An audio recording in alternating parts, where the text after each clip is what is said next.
The second key, the key of compassion. Substitute compassion for control. We begin with two quotes. Compassionate generosity is the practice of letting go. Jack Cornfield. Not expecting anything, we do not get impatient. Chogyam Trungpa. If the pronunciation is wrong, I'm very sorry. The second key to calm. Shortly after my son turned 2, the universe saw fit to offer me a lesson in how my anxious, busy mind likes to butt into everyone else's business. One afternoon, Skyler was happily playing with his Thomas the Tank engine train set. All of a sudden, he started dismantling his track and placing pieces of it into the lap of a large armchair in the living room, excitedly running back and forth from his train table to the chair. He then piled several of his trains and other toy railway accessories atop the heap of track segments. Then he added several stuffed animals to the pile. Next, some wooden blocks. Next, some odds and ends from his toy chest. All the while he giggled with purposeful glee. I sat on the sofa watching, first with mild curiosity, then with a suspiciously widening agenda. What was he attempting, I wondered? What was his plan? He seemed so definitive about what he was doing. Or definite. He was constructing a piece of artwork? A sculpture of some sort? Something that would assure me he was destined for the Harvard track? I was sure all this fevered and focused activity was some sort of testament to my child's extraordinary abilities. But in what way? Honey, I asked him anxiously, what are you making? Mama, he answered, quite pleased with himself. I'm making a mess. Had he been a few years older, he might have added, gee, Mom, how could you be so dense? How could I be so dense? Easy, like anyone consumed with genuine love for another, I fell into one of the busy mind's most common traps. Instead of just enjoying and appreciating my son's revels and letting him make his own mess, I wanted to anticipate the outcome of what he was doing. I wanted him to make me proud. I wanted him to prove that my fantasies about him were justified. I wanted, in a literal sense, to impose my constructs on his. How easy it is to get anxious on behalf of people we love. We want them to be happy, of course, but we rarely question that we should be the ones who decide what constitutes their happiness. We want them to conform to our wishes for them, and on one hand expect them to. On the other hand, we live in fear that they'll be swayed by some alternate agenda. We worry almost ceaselessly in this fashion about our children, about our spouses, about our aging parents, and about our friends. Ironically, the more certain we are about how all of them should conduct their lives, the more anxious, angry, and frustrated we feel. It's a burden being right all the time, and we have little doubt we are right. Of course, the busy mind isn't satisfied with knowing what's best. Only when it comes to people we care for. It also insists that it knows best about people we don't care for so much, and about people we don't even know. Other people, other plans. Think for a moment of all the people with whom you come into contact in the course of a day, whose not so exemplary behavior you fervently wish you could alter.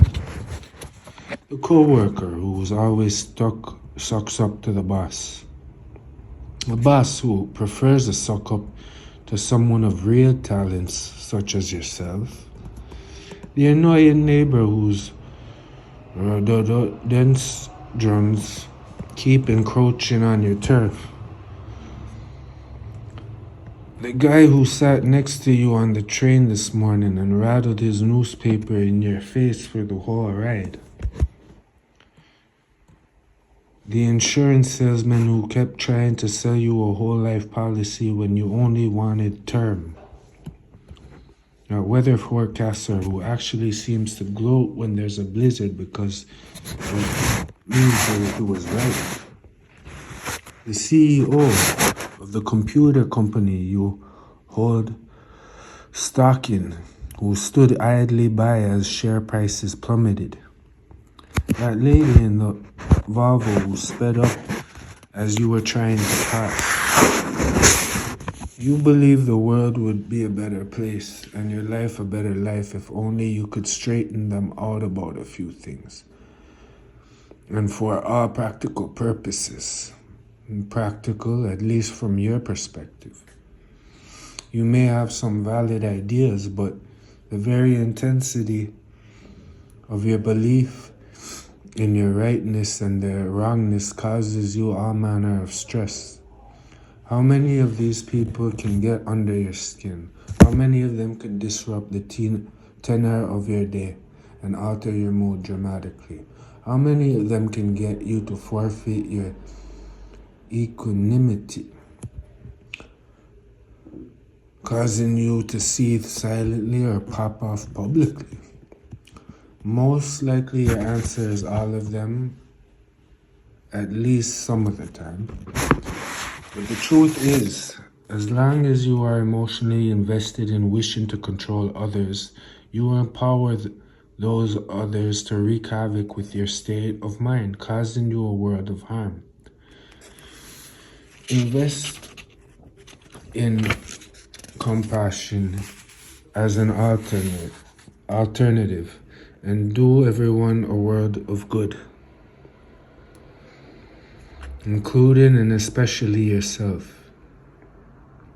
For when you substitute compassion for control, you will soon see that the only person who can force you to renounce your calm mind is you. This is not to say that other people are not going to attempt to thwart your intentions from time to time.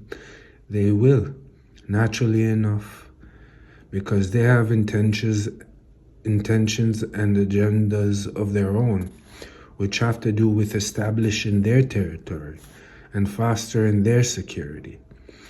But rather than thinking of people whose plans are at cross purposes with our own as hindrances, we can elect to think of them as our teachers, because it is only with their assistance, unwitting though it may be, that we can learn to utilize the second key to calm.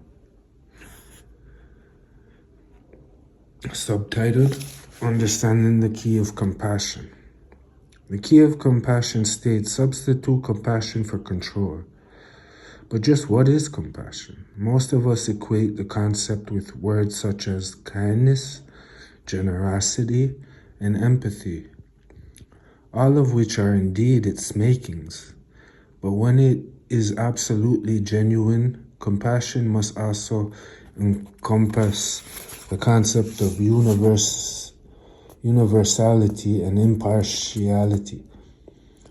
True compassion is freely given to all, and what's more, it is never undertaken with the idea of self-aggrandizement.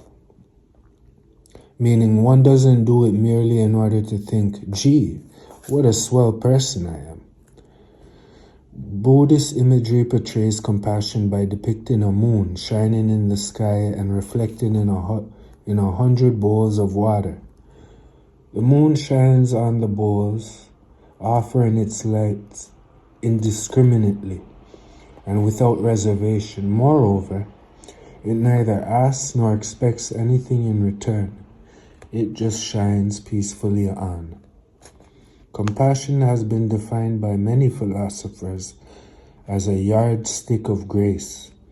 It is also a gauge of calm, for it enables us to contain the rampant anxiety that grows out of continual angling to promote our agendas over someone else's.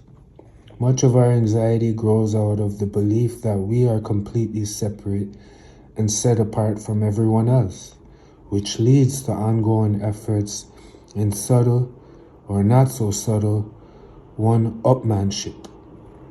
Because if everyone is separate, some must be superior to others, mustn't they? Calm, however, supplants anxiety. When we begin with the assumption that life is an ensemble production in which we all co-star. In modern Western society, we are typically trained to prize individuality above all. And the assertion that all of us are in fact parts of a consummate whole may seem at first like so much ethereal gobbledygook. But folk song lyrics and new age niceties, notwithstanding, the objective reality is that all humans, and indeed all earthly creatures, are not just metamorphically, but actually, verifiably related.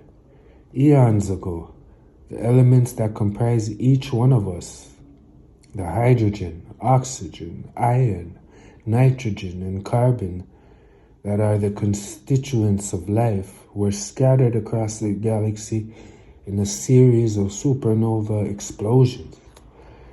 We were all born of the stars, and as renowned astronomer Alan Sandage has put it, we were once all together in the same nebula.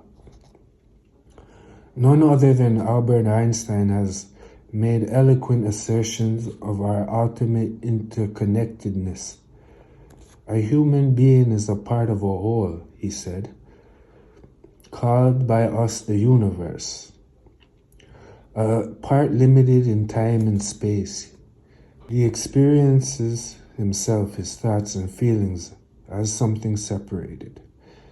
A kind of optical delusion of his consciousness.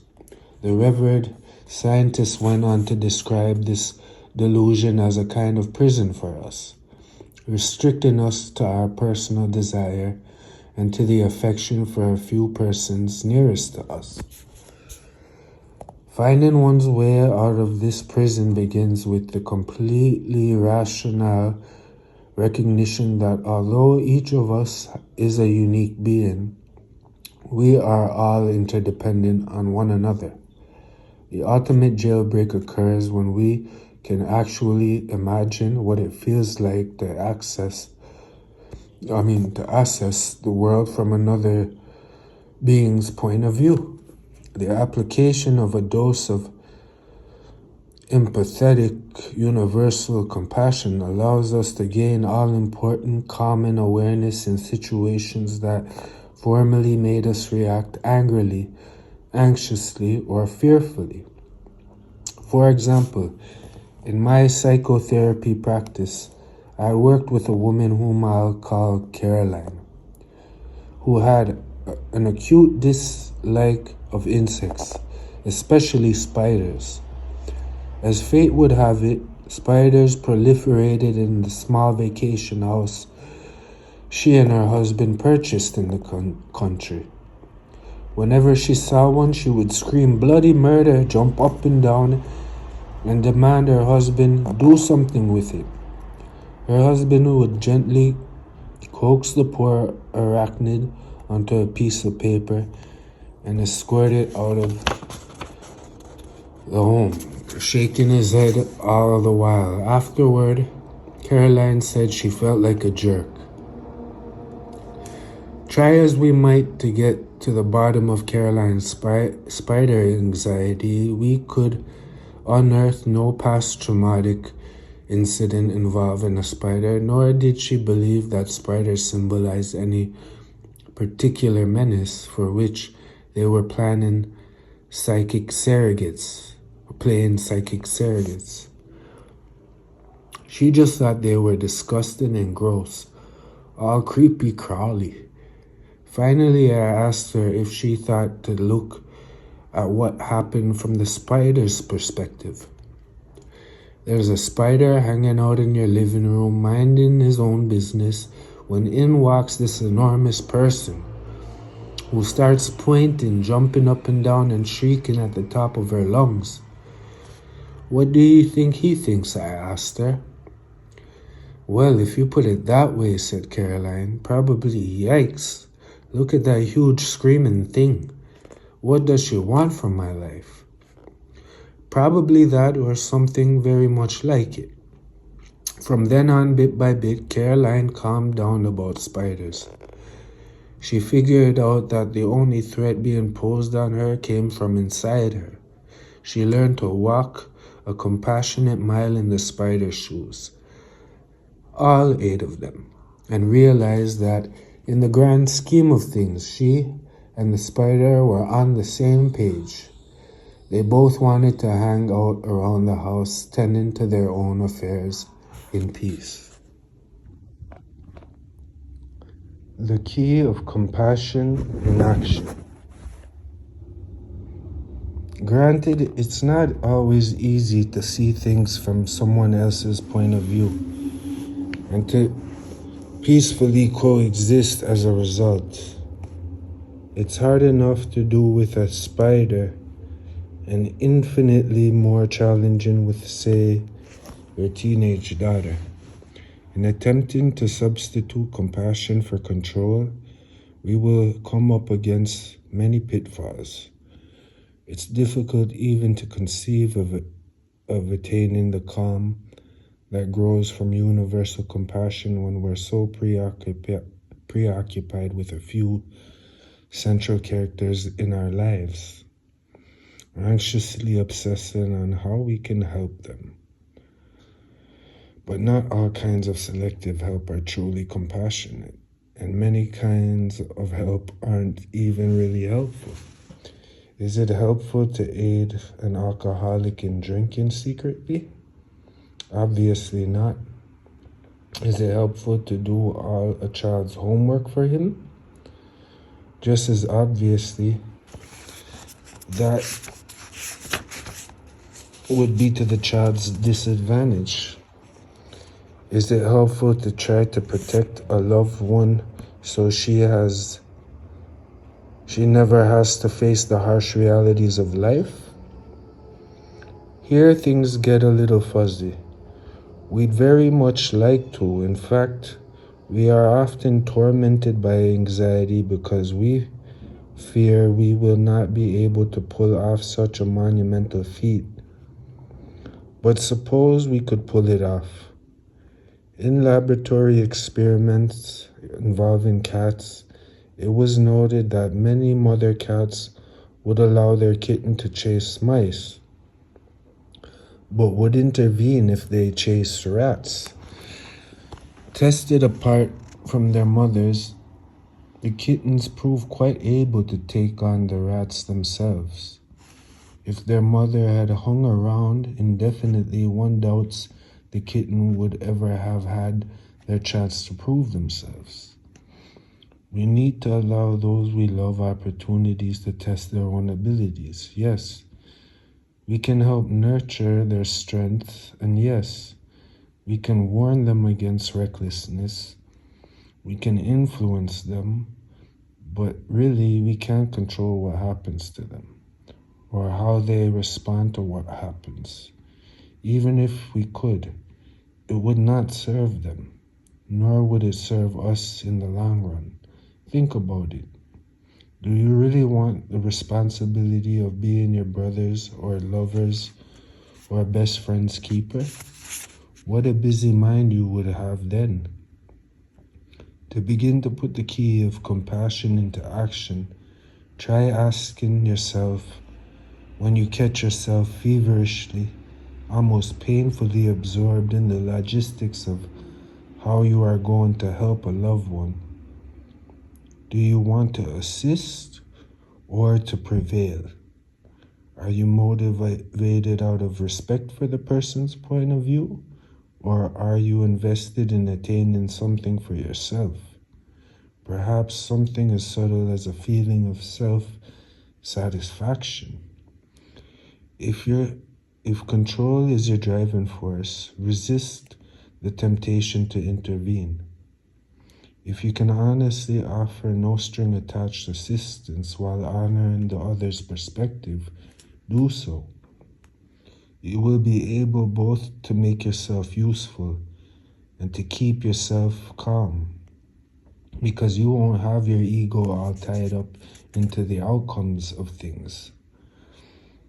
Moreover, try not to orchestrate help on a grandiose scale. You will drive yourself mad trying to fix everything for everyone, and could well end up making things worse by attempting to take on too much. Bear in mind the words of William Blake, who wisely cautioned, quote, "He who would do good to another must do it in minute particulars," unquote. And if you have trouble learning to limit your help to minute particulars, where your closest loved ones are concerned, don't worry.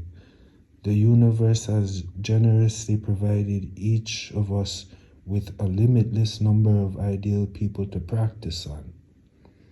Absolute strangers. Small good things. Many religious philosophies and ethical systems counsel their followers to undertake at least one small, arbitrary act of kindness in the course of each day. In Judaism, the worthy deed is called a mitzvah. In Boy Scouting, it's simply a good turn.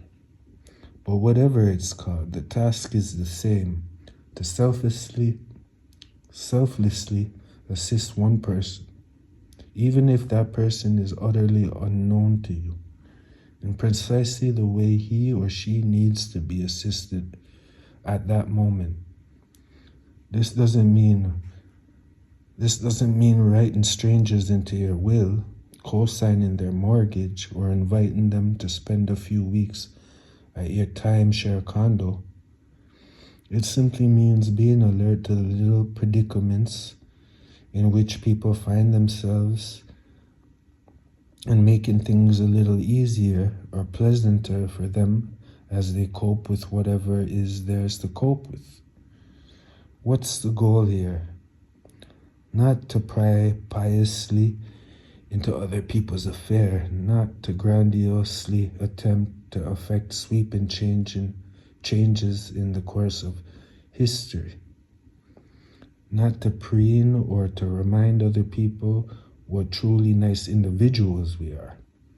The goal is to train ourselves in compassion. As we do so, we also train ourselves to calm down. Numerous ways to help people will present themselves when you start looking. The traveler who needs directions, the newcomer who could use a friendly word, the 8-year-old or the 80-year-old who just needs to have his jokes laughed at. The point is, the very act of looking will help you attain and maintain calm, because you will be more attuned to the moment and to what surrounds you, and less preoccupied with your busy mind's anxious desires and dreads. Cultivating an attitude of alertness to the kinds of struggle everyone shares lets you understand that you have by no means cornered the market on problems and worries. Realizing that we are all in it together makes your own anxieties seem far less central and far less oppressive.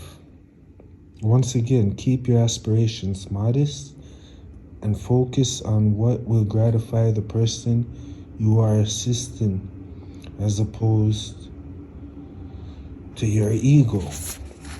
It takes a while to get the knack of performing selflessly in minute particulars because the busy mind is so habitually insistent that we should do something in order to get something. I recall many years ago when I was first introduced to the idea of karma, the spiritual principle of eternally resonating causes and effects that impact destiny, a kind of cosmic dynamo theory in which good begets good and harm begets more harm. At the time, I erroneously understood karma to signify short-term deals one makes with the cosmos in which one gets back precisely and literally what one gives out, and fast. One day I entered a New York City taxi cab and was presented with what I saw was an opportunity to instantly improve my personal karma. A previous passenger had dropped her checkbook on the floor. On reaching my office, I was able to track the woman down and happily offer to return it, magnanimously refusing any offer of monetary reward. Aha, I thought to myself, I have made a deposit in my karmic bank account. Now the next time I lose something, it will come right back to me. My hopes were high, and in short order, several things I valued or depended on were indeed lost. My driver's license, a set of keys, and a favorite earring all vanished. Alas, they were never to be seen again by me.